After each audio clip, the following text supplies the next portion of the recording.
स्वागत है आपका। मैं हूं आपके साथ अनुज श्रीवास्तव। बड़ी खबर आपको बता दें, दिल्ली में यूपी सांसदों की बैठक लगातार जारी है। कॉन्स्टिट्यूशन क्लब में चल रही है बैठक में सीएम योगी राधा मोहन मौजूद हैं। 2022 के चुनाव को लेकर दिल्ली में मंथन चल रहा है। यूपी बीजेपी अध्यक्ष और स्वतंत्र देव सिंह भी इसमें शामिल हैं। संगठन महामंत्री सुनील बंसल भी बैठक में मौजूद हैं। डॉक्टर संजीव बालियान भी बैठक में शामिल हैं। वरुण गांधी, महेश शर्मा भी बैठक में मौजूद हैं। एसपी सिंह बघेल कर रहे हैं कार्यक्रम की मेजबानी। तो बड़ी खबर है, अहम खबर लगातार हम आपको बता रहे हैं। तो उत्तर प्रदेश में 2022 में चुनाव है और दिल्ली में मंथन चल रहा है। इसके बाद सवाल ये उठ रहा है, क्या मंथन से जीत का मंत्र निकलेगा? क्या दिल्ली से यूपी की जीत की बात बनेगी क्या? तो बीजेपी के जो सांसद हैं वो बैठक में शामिल हैं। जैसा कि तस्वीरें आप देख पा रहे हैं, दिल्ली में मंथन चल रहा है, बैठक चल रही है, बातचीत चल रही है। ये लाइव तस्वीरें हम आपको दिखा रहे हैं। ये कॉन्स्टिट्यूशन क्लब की ये लाइव तस्वीरें दिल्ली की हम आपको दिखा रहे हैं। मुख्यमंत्री योगी आदित्यनाथ को आप देख पा रहे हैं, गुलदस्ता देखकर उनका स्वागत किया जा रहा है। न्यूज़ वन इंडिया एक्सक्लूसिव तस्वीरें हम आपको दिखा रहे हैं। दिल्ली के कॉन्स्टिट्यूशन क्लब की ये तस्वीरें हैं, जहां पर भारतीय जनता पार्टी की बड़ी बैठक हो रही है। आज उत्तर प्रदेश के जो सांसद हैं वो यहां पर पहुंचे हुए हैं। बातचीत चल रही है सांसदों के साथ और ये सीधी तस्वीरें, लाइव तस्वीरें जेपी नड्डा आप तस्वीरों में देख सकते हैं। न्यूज़ वन इंडिया एक्सक्लूसिव तस्वीरें आप देख पा रहे हैं अपने टेलीविजन स्क्रीन पर। दिल्ली से बनेगी क्या यूपी की बात? और सबसे पहले इन तस्वीरों को आप न्यूज़ वन इंडिया पर देख पा रहे हैं। बड़ी खबर है आज की, अहम खबर हम आपको बता रहे हैं। 22 का चुनाव हमारे सामने है और उससे ठीक पहले दिल्ली में मंथन होता हुआ भारतीय जनता पार्टी का आगे की रणनीति तय की जा रही है कि आगे क्या कुछ करना है। सांसदों से बात की जाएगी, उनसे भी राय ली जाएगी और उनको भी बताया जाएगा कि आखिर फील्ड पर जब जाएंगे, चुनावी मैदान में जब वो जाएंगे तो जनता से किस तरह से क्या बातें करनी है। तो इन तमाम बातों को लेकर बातचीत चल रही है, मंथन चल रहा है। दिल्ली से लाइव तस्वीरें फिलहाल आप देख पा रहे हैं, एक्सक्लूसिव तस्वीरें हैं। न्यूज़ वन इंडिया पर ये एक्सक्लूसिव तस्वीरें आपके सामने हैं, जहां पर दिल्ली में भारतीय जनता पार्टी की एक बड़ी बैठक आज हो रही है।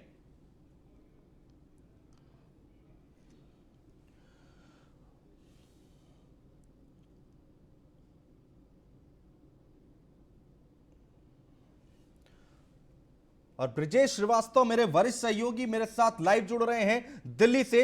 ब्रजेश, एक बार आप हमें बताइए कि वहां पर अभी किस तरह का माहौल है? क्या कुछ खबरें निकलकर अंदर से बाहर आ रही हैं? क्या कुछ बातचीत होनी है? रणनीति पर चर्चा हो रही है क्या?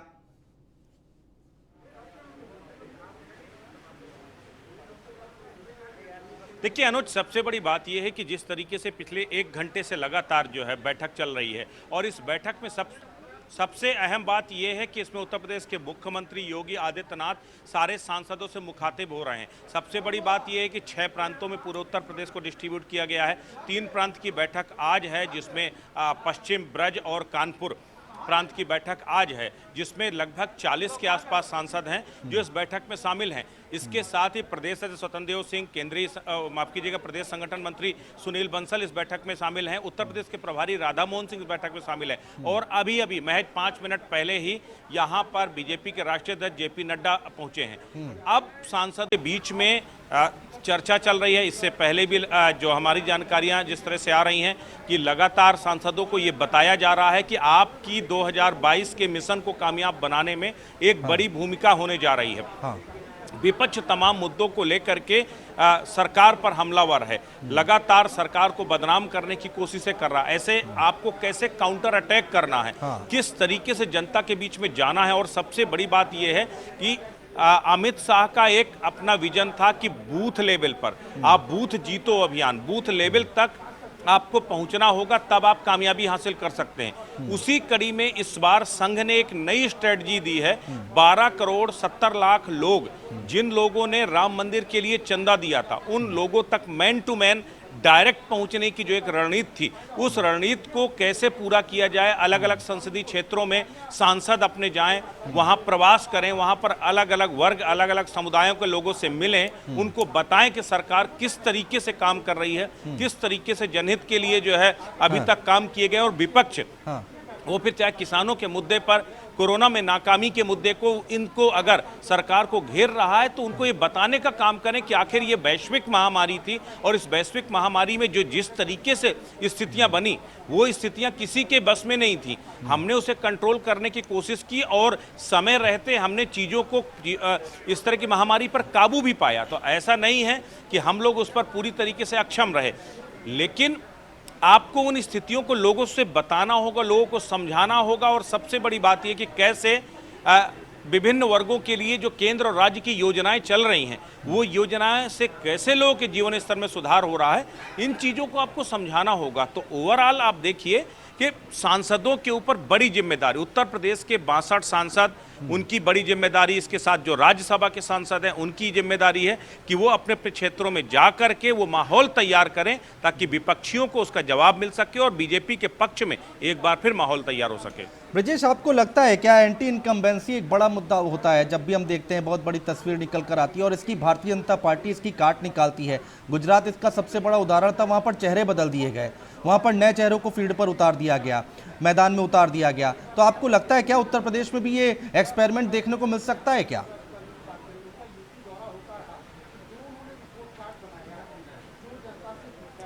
देखिए, अब वो दूर की कौड़ी है, कोशिशें हो चुकी। अब एक बात तो तय है कि मुख्यमंत्री योगी आदित्यनाथ के चेहरे पर 2022 का चुनाव होने जा रहा है। चेहरा एकमात्र एक शख्स है, वो है योगी आदित्यनाथ, इसमें कहीं कोई शक नहीं है।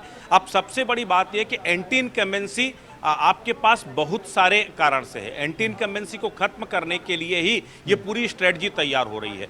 आप अगर डिफेंसिव मोड में चले जाएंगे तो शायद विपक्ष आपको दबा ले। आप काउंटर अटैक की स्ट्रेटजी बीजेपी अख्तियार कर रही है। अगर किसान आंदोलन पर सवाल खड़े किए जा रहे हैं तो अब देखिए, इससे पहले बीजेपी ने एक कोशिश की थी कि उत्तर प्रदेश में कम से कम किसान आंदोलन में को टारगेट ना किया जाए, लेकिन अब एक बात समझ में आ गई कि जब राकेश टिकैत एंड अगर जो दूसरे आंदोलनकारी वो सीधे तौर पर अब बीजेपी को टारगेट उत्तर प्रदेश में कर रहे हैं, तो अब काउंटर अटैक की स्ट्रेटजी अख्तियार की गई है। अब आप इस आंदोलन को ही एक तरह से पूरी तरह से अनयूजुअल बता दीजिए। आप उस आंदोलन को ये बता दीजिए कि ये किसानों का आंदोलन है ही नहीं। तो कोशिश अब इस तरीके की है कि आप सवाल करोगे उसका जवाब आपको उसी तरीके से दिया जाएगा। तो ये अपने आप में एक स्ट्रेटजी, और इसी स्ट्रेटजी पर चर्चा के लिए इस वक्त जो है ये पूरी बैठक चल रही है। और ये बैठक अपने आप में बेहद अहम है, क्योंकि न सिर्फ यहाँ पर सांसदों को अलग अलग दायित्व दिए जाएंगे, बल्कि इन दायित्वों के साथ सांसदों को ये भी बताया जाएगा कि आपको कैसे सरकार और संगठन के बीच में समन्वय स्थापित करना है, कैसे अपने अपनी विधानसभाओं को मजबूती देना है, और सबसे बड़ी बात है, एक अभिभावक के तौर पर, एक गार्जियन के तौर पर आपको उस पूरे विधानसभा में समस्त विधायकों को और संगठन को लीड करना है। तो ये एक बड़ी जिम्मेदारी है। इससे पहले भी सांसद क्षेत्रों में जाते रहे हैं, लेकिन सांसदों को महत्वपूर्ण जिम्मेदारियां देने का काम, ये जो रणनीति है, ये अपने आप में कारगर हो सकती है। ब्रजेश, कई सारे मुद्दे हैं उत्तर प्रदेश में। किसानों का जो मुद्दा है, कहा जा रहा है कि क्या किसान नाराज हैं क्या? एक परसेप्शन बना ब्राह्मणों की नाराजगी का। इसके साथ ही साथ जो कोरोना की दूसरी लहर आई, उसको लेकर भी जनता के मन में थोड़ा असंतोष देखने को मिला है। तो इन तमाम मुद्दों से यहाँ पर लड़ाई लड़नी है भारतीय जनता पार्टी को, और शायद इस मीटिंग में ये सारी बातों को लेकर चर्चा हो रही होगी।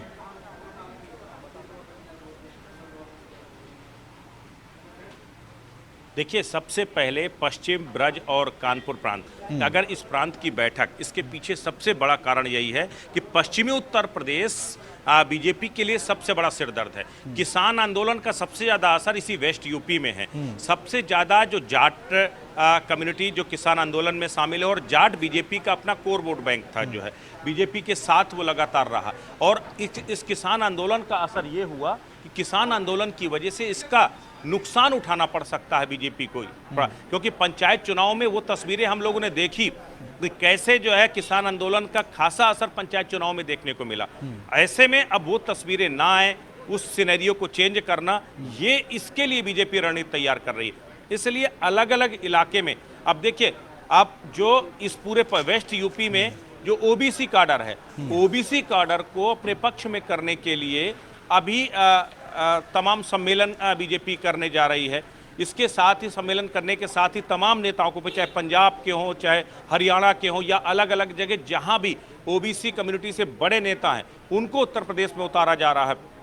उत्तर प्रदेश के, चाहे वो जैसे अगर पश्चिम उत्तर प्रदेश की बात करें, संजीव बालियान हैं, आपके सतपाल सिंह हैं, ये तमाम ऐसे नेता हैं जिनको ये जिम्मेदारी दी जाएगी कि आप अपने अपने लेवल पर जमीन तैयार कीजिए, इस नाराजगी को कम कीजिए। तो इस तरीके से ये जो पूरी बैठक है, बैठक इसी मायने में अहम है, हर किसी को अलग अलग क्षेत्र के हिसाब से जिम्मेदारियां डिस्ट्रीब्यूट करने की यहाँ पर जो है रणनीति तैयार की जा रही है और उसके हिसाब से आगे की फॉरवर्ड प्लानिंग तैयार होगी। हाँ ब्रजेश, यहाँ पर कई सारी पार्टियां हैं अब जो लगातार, जो विपक्षी पार्टियां हैं जो लगातार निषादों को और मल्लाहों को साधने की कोशिश कर रही हैं। ब्राह्मण सम्मेलन किया जा रहा है, अयोध्या की तस्वीर हमने देखी, बीएसपी किस तरह से यहाँ पर अब एक यहाँ पर देखा जाए उसकी एक्टिवनेस है जो वो बढ़ गई है।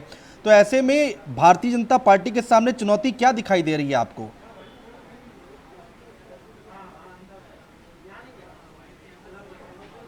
देखिए, सबसे बड़ी बात यह है कि 2014, 2017, 2019 अगर इन 3 चुनावों को देखें तो इन 3 चुनावों में बीजेपी की कामयाबी के पीछे सबसे बड़ी वजह थी लगभग 20 से 25% का फ्लोटिंग वोटर। जो फ्लोटिंग वोटर ऐसा था जो किसी का नहीं है और समय समय पर अलग अलग पार्टी के साथ खड़ा होता रहा। जब अगर आपको याद होगा, जब मायावती ने सरकार बनाई थी, सोशल इंजीनियरिंग की बात की जा रही थी, उस समय ब्राह्मण और दलित एक साथ आकर के खड़ा हुआ था और उसमें बीजेपी को, माफ कीजिएगा, बीएसपी को बड़ी कामयाबी मिली थी। अब वही कोशिश बीएसपी एक बार फिर कर रही है, लेकिन अगर 2014, 17 और 19 को आप देखें तो बीजेपी की कामयाबी के पीछे कौन था? अति पिछड़ा और अति दलित को जो अपने खेमे में करने में जो बीजेपी ने कामयाबी हासिल की, वो एक जीत का महत्वपूर्ण आधार था। लेकिन इस बार चाहे वो कोविड काल में हो, चाहे वो किसानों का आंदोलन हो, बढ़ती महंगाई हो, ये तमाम ऐसे मुद्दे हैं जिसने सबसे ज़्यादा इफेक्ट उसी सेगमेंट को किया है। ऐसे में वो सेगमेंट छिटक ना जाए और उसी पर सबकी नज़र है। आप देखिए, निषादों को लेकर के बीजेपी अपनी तरह से संजय निषाद को कन्विंस करने की कोशिश कर रही है। संजय निषाद का कार्ड भी ढूंढ रही है। जयप्रकाश निषाद को मल्लाह प्रकोष्ठ का संयोजक बना करके उसने उसकी कार्ड खोजने की भी कोशिश की। इसके साथ ही अगर देखा जाए तो इस वक्त जो है समाजवादी पार्टी ने भी जो है फूलन देवी के नाम पर ही सही निषादों को अपने पक्ष में करने की गोलबंदी शुरू कर दी है। तो कोशिशें हर तरफ है। बसपा सुप्रीमो मायावती ब्राह्मणों को अब जो है दाना डालने लगी, ब्राह्मण सम्मेलन कर रहे हैं, सपा भी ब्राह्मण सम्मेलन की तरफ जा रही। तो इन सब चीज़ों को अगर आप देखें तो आपको एक चीज़ समझ में आएगा कि जो जातीय सियासत है ये उत्तर प्रदेश की एक मजबूत कड़ी है और ऐसे में बीजेपी इतनी है कि जो जातीय समीकरण है वो उसके अनुकूल बने रहे। इसी के लिए अलग अलग प्रकोष्ठों के जरिए, अलग अलग नेताओं को जिम्मेदारी देने के जरिए वो इन पूरे जो अलग अलग सेगमेंट हैं इनको टारगेट कर रही है। और अब यही अभी इससे पहले बीजेपी के केंद्रीय कार्यालय में पिछड़ा वर्ग प्रकोष्ठों की बैठक हुई थी। अलग अलग जो प्रकोष्ठ बनाए गए हैं उनकी बैठकों में उनको जिम्मेदारी दी गई कि आप प्रकोष्ठों के जरिए उस कमी तक पहुंचने की कोशिश कीजिए, उस वोट बैंक को अपने पाले में लाने की कोशिश कीजिए। तो ये कवायद है और उसी कवायद का ये अगली कड़ी ये सांसदों के साथ मुलाकात है, सांसदों के साथ बैठक और चर्चा है। ब्रजेश, यहाँ पर जो केंद्र सरकार की योजनाएं हैं या फिर राज्य सरकार की योजनाएं हैं वो जनता तक वहां पर उसका प्रचार और प्रसार ठीक ढंग से हो सके, बहुत सारी आयुष्मान योजना, पीएम आवास योजना, गरीब कल्याण योजना, ये तमाम योजनाएं जनता तक प्रचार और प्रसार करना भी एक बड़ी बात है। शायद इस क्लासरूम में ही इसका ज्ञान भी पढ़ाया जा रहा होगा सांसदों को, लगता है आपको?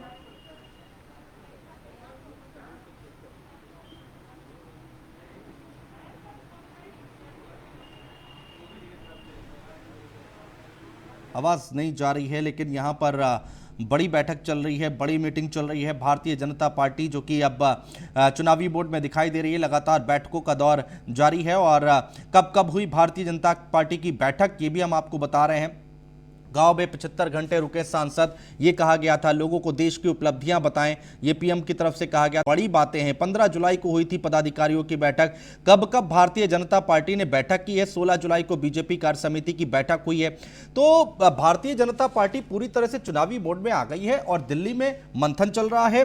आपको बता दें कि पश्चिम, ब्रज और कानपुर के सांसद, तकरीबन 40 सांसद इस बैठक में शामिल है। कॉन्स्टिट्यूशन क्लब में यह बैठक चल रही है, मंथन चल रहा है, जहां की हम तस्वीरें दिखा रहे हैं। मुख्यमंत्री योगी आदित्यनाथ यहां पर मौजूद हैं, कई लोग इसमें मौजूद हैं। बीजेपी अध्यक्ष स्वतंत्र देव सिंह जो कि यूपी के बीजेपी के अध्यक्ष हैं वो वहां पर मौजूद हैं।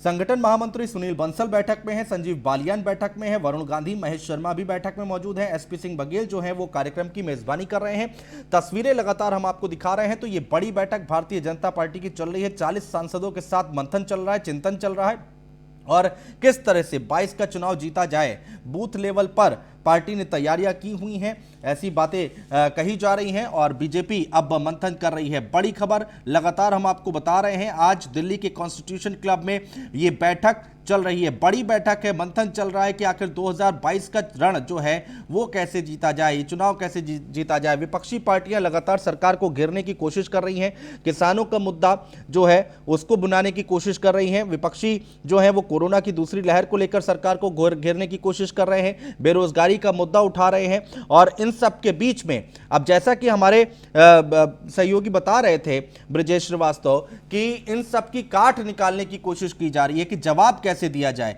इन सब की कोशिश की जा रही है। ब्रजेश श्रीवास्तव हमारे साथ लगातार बने हुए हैं। ब्रजेश, मैं आपसे ये पूछ रहा था कि कई सारी केंद्र सरकार की और राज्य सरकार की योजनाएं हैं, उनका प्रचार प्रसार करना भी यहां पर शायद इस क्लासरूम में सिखाया जा रहा होगा या बताया जा रहा होगा कि कैसे जाना है जनता के बीच में, और जो योजनाएं हैं उनका प्रचार प्रसार कैसे करना है।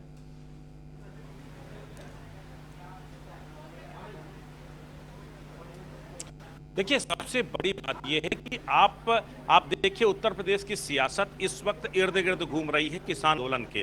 तो किसानों के लिए सरकार ने, केंद्र की, राज्य की सरकारों ने क्या क्या कुछ किया है, कैसे किसानों को सम्मान निधि देने के साथ साथ पश्चिमी उत्तर प्रदेश में गन्ना किसानों के बकाया तक, उन तमाम चीज़ों को लेकर के सांसदों को उसके डेटा, उसके आंकड़े सर्कुलेट किए जाएंगे। एक बुकलेट भी यहाँ पर देनी है, एक यहाँ पर सभी सांसदों को एक बुकलेट दी जाएगी, जिस बुकलेट में ये बताया जाएगा उत्तर प्रदेश सरकार की जो योजनाएं हैं उन योजनाओं को किस तरीके से कार्यान्वित करना है, किस तरीके से उन योजनाओं पर काम करना है। ये सबसे बड़े, उन योजनाओं का असर कैसे जहां जनमानस पे हुआ है, ये भी एक बताना जरूरी है इस चीज को लेकर के। तो अब उस पूरी योजना पर काम होगा। उस बुकलेट को सांसदों से कहा जाएगा कि इस बुकलेट को लेके जाइए और आंकड़ों सहित आप चीजों को बताइए, आंकड़ों सहित आप परोसिए क्या, और उसके बाद बताइए कि इस तरीके से सरकार ने किसानों के लिए किया है, पिछड़ा वर्ग के लिए किया है, दलितों के लिए किया है, गरीबों के लिए किया है। तो ये सबसे बड़ी चीज ये है कि उत्तर प्रदेश सरकार की योजनाओं को जन जन तक पहुंचाने का काम आप और तो आज बैठक चल रही है, बातचीत चल रही है सांसदों की। कानपुर से खबर है, SNK पान मसाला कंपनी में आयकर विभाग का छापा, IT की टीमों ने गोदाम, आवास और ऑफिस में की है छापेमारी। घर पनकी में फैक्ट्री और कलेक्टरगंज के ऑफिस पहुंची है टीम, आयकर टीम के साथ भारी पुलिस फोर्स भी मौके पर मौजूद है। तो कानपुर से बड़ी खबर हम आपको बता रहे हैं, SNK पान मसाला कंपनी में आयकर विभाग ने छापेमारी की, IT की टीमों ने गोदाम, आवास और ऑफिस में छापेमारी की है।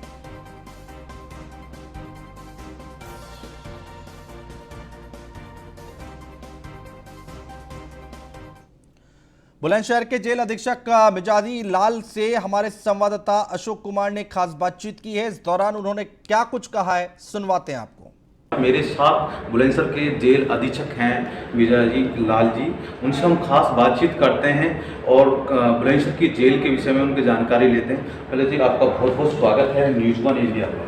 Thank you.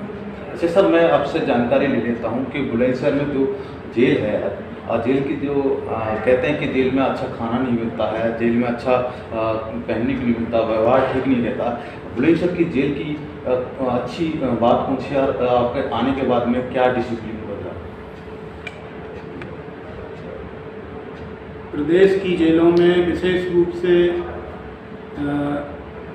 जहां पर अधिकारी बहुत संवेदनशील हैं, वहां पर बंदियों के साथ किसी भी तरह का कोई दुर्व्यवहार या अमानवीय व्यवहार नहीं किया जाता है। सारे बंदियों को जेल के अधिकारी और कर्मचारी अपने परिवार की तरह मानते हैं और एक संरक्षक की भूमिका अदा करते हैं। अच्छा, सबसे बड़ा सवाल ये था कि उत्तर प्रदेश की जेलों के लिए DG के तरफ से CCTV कैमरा पूरी तरीके से आकर्षित रखे जाएँ, एक्टिव मोड पर रखे जाएँ, लखनऊ में मॉनिटरिंग करी जा रही है। क्या बुलंदशहर की जेल में CCTV कैमरा की निगरानी में सब काम होते हैं? कारागार के हर कोने में CCTV कैमरे लगाए गए हैं और उन कैमरों को कारागार से निगरानी के साथ साथ हमारे मुख्यालय से जोड़ा गया है, जहां पर 24 घंटे उनकी मॉनिटरिंग की जाती है।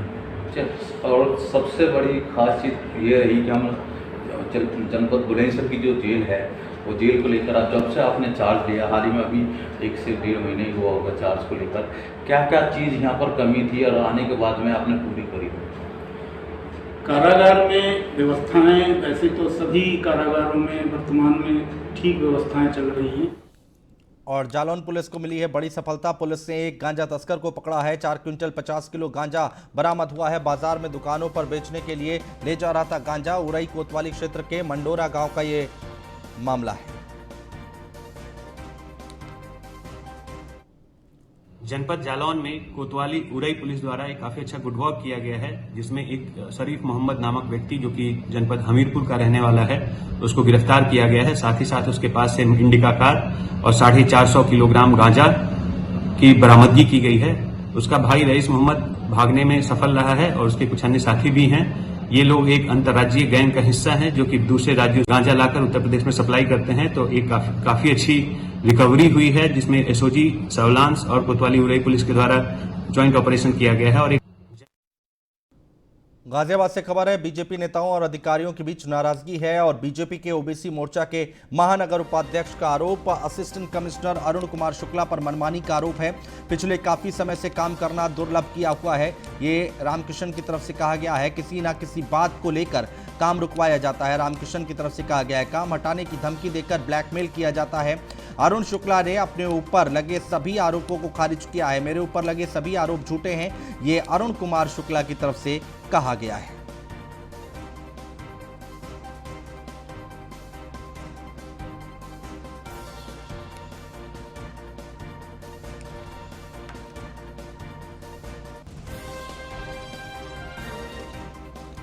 तो गाजियाबाद से खबर हम आपको बता रहे हैं, बीजेपी नेताओं और अधिकारियों के बीच में नाराजगी। बीजेपी के ओबीसी मोर्चा के महानगर उपाध्यक्ष का आरोप है। और फिलहाल हमारे इस बुलेटिन में इतना ही। नमस्कार।